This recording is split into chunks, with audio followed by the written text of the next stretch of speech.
Hey guys, and welcome to the final Halloween look of the year. This is a gouged out, hollow flower eyes look. I'm not really sure what to call it. But honestly, this was actually pretty easy to create, and it didn't really take me that long.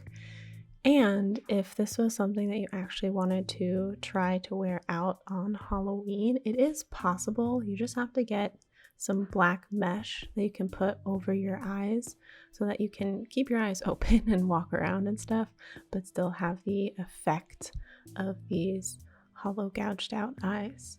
So it is possible. So yeah, that's it. I hope you enjoy, and let's get into it.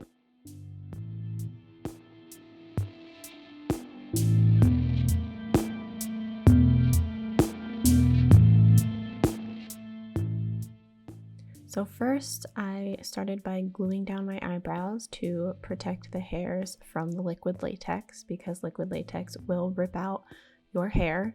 So I was very cautious about that. And then I took my liquid latex and I started drawing a circle around my eye where I wanted to place the ripped up paper towel that I ripped up ahead of time.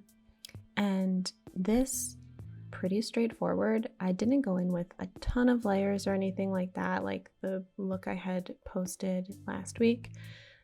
This is just like 2 strips of ripped up paper towel, and I put them directly on top of liquid latex, and then I'm putting extra liquid latex on the paper towel itself in the parts of the paper towel that I wanted to be like stiff and to stick up, so that when the liquid latex dries on the paper towel, it becomes harder.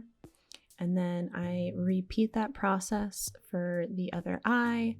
Again, I think this is pretty straightforward. In hindsight, I probably could have made these circles a little bit smaller, but I was being extra cautious around my eyes and eyebrow hair because I didn't want to get any liquid latex in them.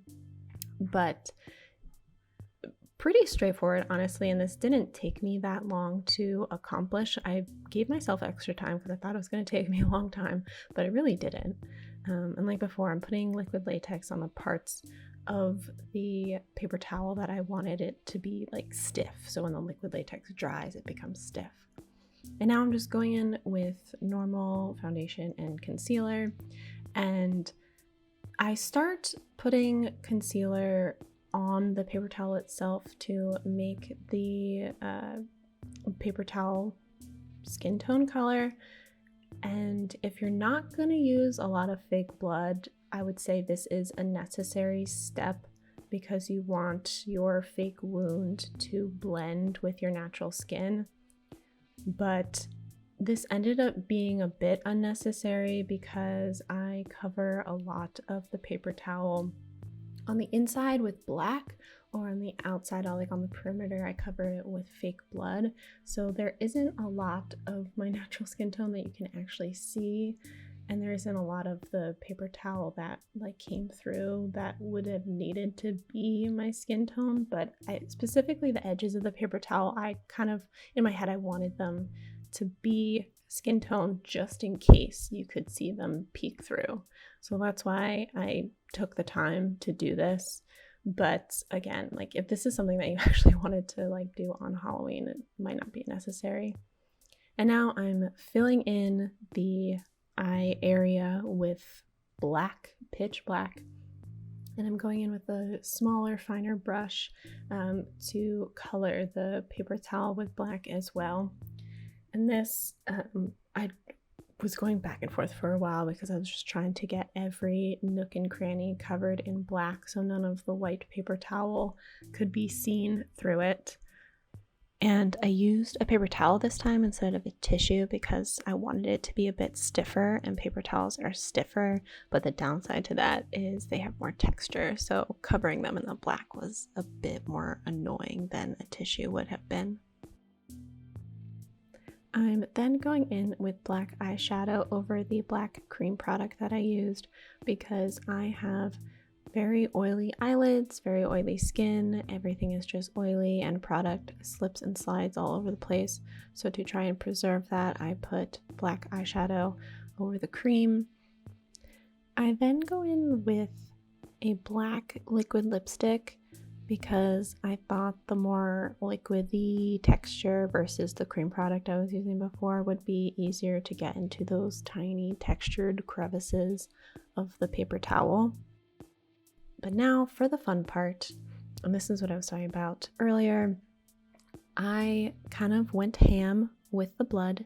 This is the Mehron Makeup Coagulated Blood, and this stuff, really a little goes a long way. Like, I thought I was using so much, but I still have so much left in the container.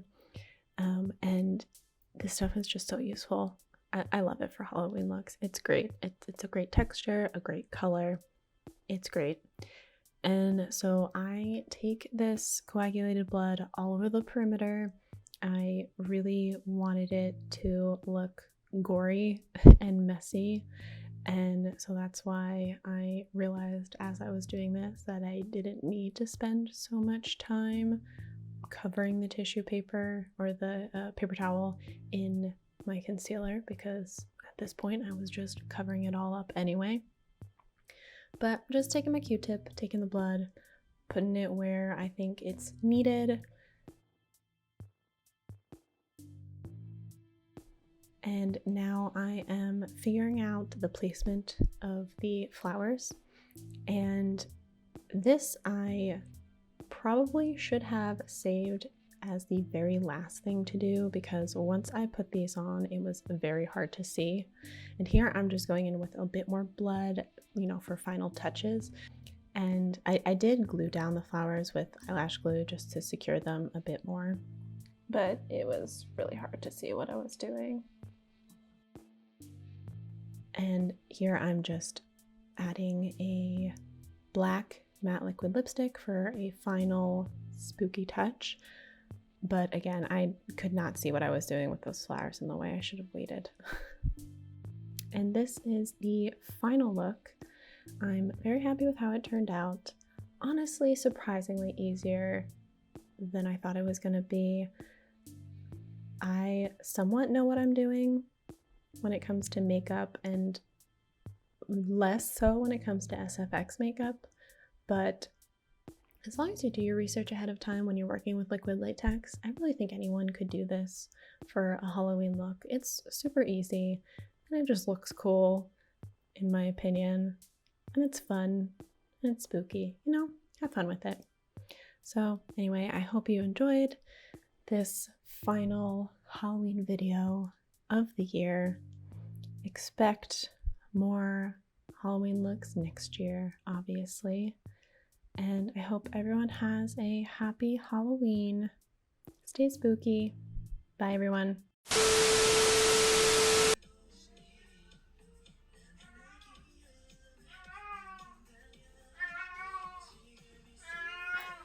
Yes, Bear.